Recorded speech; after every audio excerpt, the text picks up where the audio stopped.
So, want to come over here and see the elders? I feel totally at home with them. I can talk to them one-on-one because they don't judge you. You know, they're not looking for anything. They just want to have some fun, you know. And that's the same with myself. And I can connect to that, you know. I can understand that. And the fact that I missed out on so much as a child. As soon as they come in the room, for me, the room lights up. I like the sound it makes. That's great. That's great. They're really funny. Oh my God, they're funny. Didn't one of them say something funny to you yesterday about... Yeah, one of the boys said to me, he said, he saw all the rides and all the amusements, and he said, Michael Jackson, you own all of this? I go, yeah. He said, you paid for all of this? I said, yeah, I did. And you still have money left over? That's exactly what he said to me. He said, yeah. I said, yeah. He goes, I can't believe it. He said, I can't believe it. That's exactly what he said. He was amazed that I still had money afterwards. We're Make-A-Wish staff members, and we are escorting all the Wish families that came to meet Michael. It's just great to be a part of it and see how happy they are.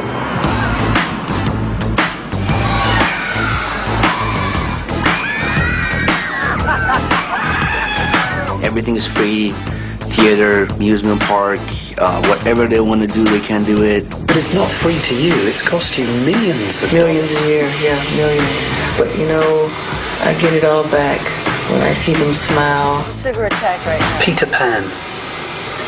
I've been in the house. I've seen the statues outside the house. Why is Peter Pan a figure of such interest and inspiration to you? Because Peter Pan, to me, represents something that's very special in my heart. You know, it represents youth, childhood, never growing up, magic, flying, everything I think that children and wonderment and magic, what it's all about. And to me, I just have never, ever grown out of loving that or thinking that it's very special. You don't want to grow up? No, I am Peter Pan. Oh, you're like a Michael Jackson. I'm Peter Pan by heart. Do you think it would be true to say that you found friendship and inspiration in children that you haven't been able to find in adults? That's absolutely the truth. Really? Yes. Yes. I haven't been betrayed or deceived by children. Adults have let me down. Adults have let the world down. What you're seeing all took place on the day that Martin Bashir and his crew were filming at Neverland. You actually see him in several of the shots being taken by Jackson's camera crew. This was supposed to be a documentary to tell the truth, everything. And I mean, who would bring somebody to his life and open up all the way and wanted to lie about it? You know, if you want to lie about it, don't even do it. You didn't have to do this documentary. Nobody forced them to do this documentary. After a full day spent with children from the Make-A-Wish Foundation at Michael Jackson's Neverland Ranch, what was Mr. Bashir's comment? We'll quote directly from his appearance on ABC's Primetime Thursday. One of the most disturbing things is the fact that a lot of disadvantaged children go to Neverland. It's a dangerous place for a vulnerable child to be. Now, I'm not saying that I saw any evidence of Michael Jackson being involved sexually with any children. Quite the contrary. But what I am saying is that children who are vulnerable should not be going into the house of a billionaire superstar where they sleep in his bed. As we said, that was Bashir's comment heard on TV by millions of people. But what did Bashir say to Michael Jackson about this day at Neverland? Let's take a look at the footage that was captured by Michael's camera, documenting the interviews. The problem is, you see, nobody actually comes here and sees it. But I was here yesterday, and I saw it. And it's nothing short of a spiritually kind thing. He does it all the time. I know, but I've told him. I know. A lot of people see it, but they never talk about it. And I've said this to him, and what I wanted to convey is those two things. Yeah. And what we've had the privilege of doing this week is not only talking about the musical genius, but about what we saw yesterday, which was incredible.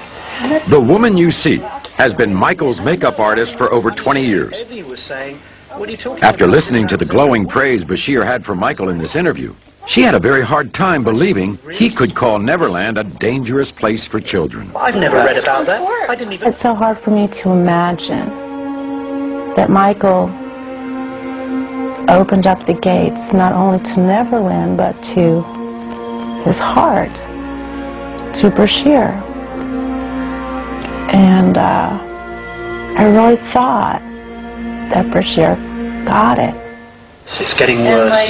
He does, I mean, I can't tell you, I know with him, you never see anybody talk about that stuff. But when Michael's talking, but when he's talking about the things that he's passionate about, it's obvious that it's in his eyes. This is what's in his heart. People usually don't ask these questions. That's it. And if they do, they don't make it. They don't make it in the papers. They don't make it on the interviews. It's all the negative stuff. Stupid rumors. And they cut questions out, and they just like they make it. That's why he doesn't even do interviews anymore. They twist everything. From the moment I met him, I mean, I remember. How can people be so cruel? That I read an article and I was crying, and he goes, It's disgusting. Well, we ain't doing that here. Now, what could make an award-winning journalist have such a different opinion between what he would say on the air and what he would say in the interview footage not included in his special? It appears that after Mr. Bashir had called cut for his own camera crew, he may well have forgotten that Michael's camera was still recording his every word, a possibility supported by a written request from both him and the producers of his special to make Michael's footage available for their review. The different opinion expressed by Mr. Bashir regarding the safety of the underprivileged children who visit Neverland is only the first of several contradictory moments captured on tape, all of which you will see and hear on this program. When we come back, an exclusive interview with Michael's ex-wife. As much as I do not speak about my family, I will. Right now. Michael makes a long overdue confession. You had sex with Debbie. I know that's difficult for me to say because you're so embarrassed. But you actually had sex with her. You can see those children. And Debbie tells us about the result. And then his son was born. And the look on his face. Plus, a very surprising revelation from Michael's private cameras. All when we return to the Michael Jackson interview, the footage you were never meant to see.